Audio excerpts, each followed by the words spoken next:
How are you guys doing? Today I'll be giving my motor development and motor learning final presentation. A little introduction about myself. My major is Hess, and I'm hoping to do a thesis in this upcoming year. My graduation date is May 2022, and today I'll be giving a presentation over motor development and motor learning and Paul Fitz. So with our first section, we'll go over some basic definitions. Our first definition is motor development. So motor development is the study of changes in human motor behavior over the lifespan, the processes that underlie these changes, and the factors that affect them. So as you can see in the green pyramid, these are the changes that go on across our lifespan, from our reflexive period to our skillfulness. And some of the things that affect it are individual constraints, environmental constraints, and task constraints, as we've discussed in class. Our next definition is motor learning. Motor learning is a set of processes associated with a practice or experience leading to relatively permanent gains in the capability for skilled performance. To know if you have skilled performance, it must be repeatable, used with efficiency, and transferred to different situations. So as you can see, it's very repeatable in the same structure using a tennis racket and a squash racket. In a different structure using a frisbee, it's the same swinging motion, but in a different usage of a tool. The next definitions that I'll be going over are physical growth, maturation, and aging. Physical growth are increases in height and weight and other body changes as kids mature. Maturation is the increase in functionality of various body systems and functionality skills. And aging changes in the skills and functions that occur to an individual over the course of their lifespan. So as you can see in the first year of life in this chart right here, there are many things that change in our physical growth, our maturation, and aging, and this is a lifelong process. The next definition we go over is open loop control. Open loop control is a type of system in which the control action is totally independent of the output system, as you can see right here in the open feedback system. Accuracy is dependent upon experience. Example would be a toaster. You can set the heat setting, but it won't know to stop if it burns the toast.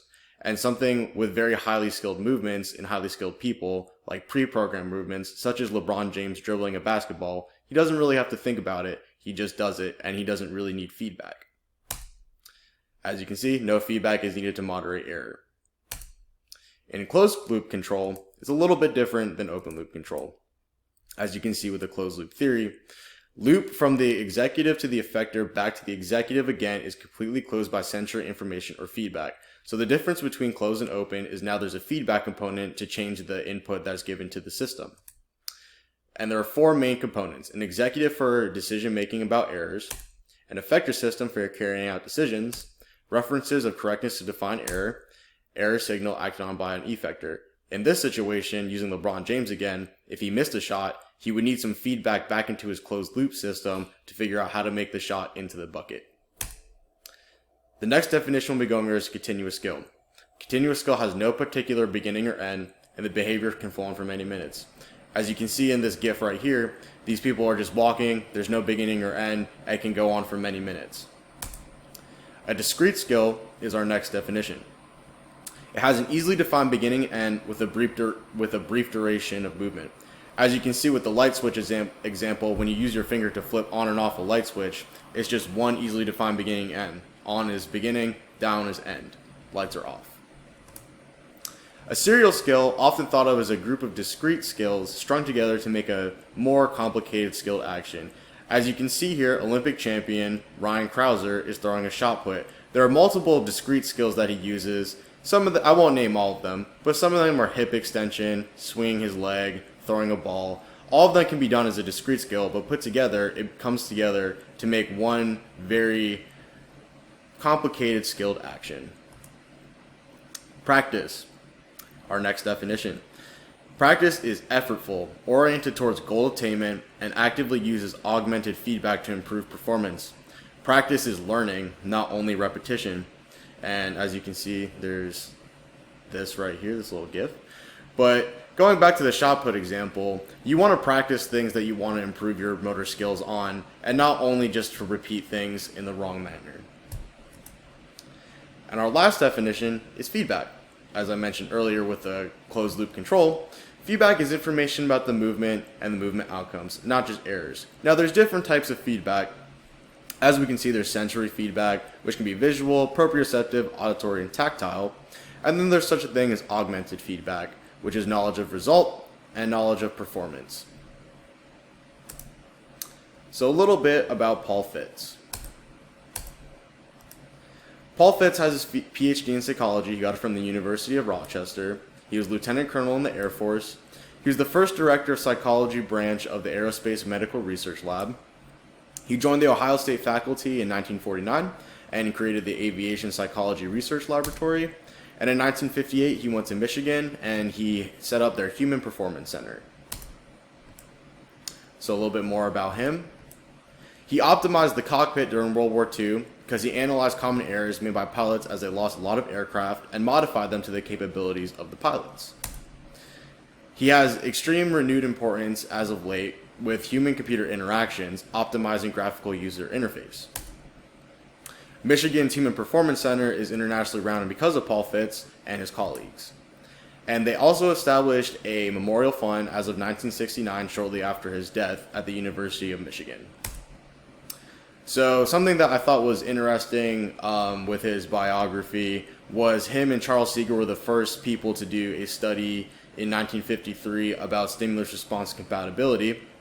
Don't want to dive too deeply into it, but some of the notable findings were the importance of stimulus and response coding for the maximum rate of information transfer in a perceptual motor task.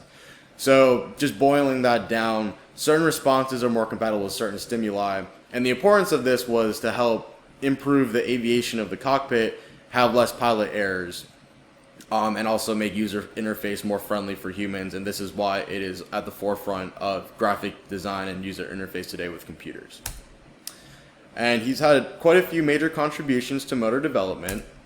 Some of them include Fitts' law, which I'll get into after this, and his stimulus response compatibility research. He helped design and perform the Human Performance Center at the University of Michigan, which still operates to this day. He helped design the modern cockpit in planes, both commercial and military, which has saved many lives, reducing pilot errors and failed plane crashes. He's had many doctoral students from the University of Michigan go on to eminent careers to this day. And many of the things he's contributed to motor development have received numerous national honors and awards for his contributions. So now we'll get into Fitts' law. So Fitts' law, movement time is constant whenever the ratio of movement amplitude to target width remains constant. Very long movements to wide targets require about the same time as very short movements to narrow targets. So as you can see with the equation right here, this describes Fitts' law with the amplitude, the width, and then the index of difficulty, which I will get into now. So as you can see here, we're now going to get into Fitts' law and index of difficulty. The index of difficulty defines the difficulty of various combinations of amplitude and width, A and W, if you want to call it that. Fitts found simply that movement time is linearly related to the index of difficulty. So going back to the importance of him with the user interface, I have a cell phone and a tablet, and as you can see, as the index of difficulty goes to the right, it becomes more difficult, and on the bottom also goes to the right, you can see reduced movement times with the phone and the tablet. Both things that are very commonly used today, and his research is still being very much used. The next component of Fitts' law that I'd like to cover is the speed-accuracy trade-off. Fitts' law describes that there's an inverse relationship between speed and accuracy. The speed-accuracy trade-off, the tendency for individuals to trade off speed in order to maintain acceptable levels of accuracy. So as you can see, there's four main components to the speed-accuracy trade-off. There's a negative relationship between reaction time and accuracy. The faster you go with reaction time, the worse your performance is. When you go really fast, performance generally tends to be at its worst, and the worst performance generally leads to guessing or chance. So a practical application of Fitts' law. Fitts' discovery has played obviously a crucial role in many sorts of human-machine interfaces: calculators, cell phones, computers, cockpits, the big 4 Cs. The principles developed by Paul Fitts are applicable to a wide variety of conditions, participant variables, tasks, and body parts used. As you can see here, there's the different tasks that are used by Paul Fitts. We did this one in class with the tapping, and then there was the one with the washers and the pegs. Both are good models and examples to show how Fitts' law can be used in many different situations. And then here are my references. And thank you. I hope you had a good semester. I hope you enjoy the video. And if you have any questions, please let me know.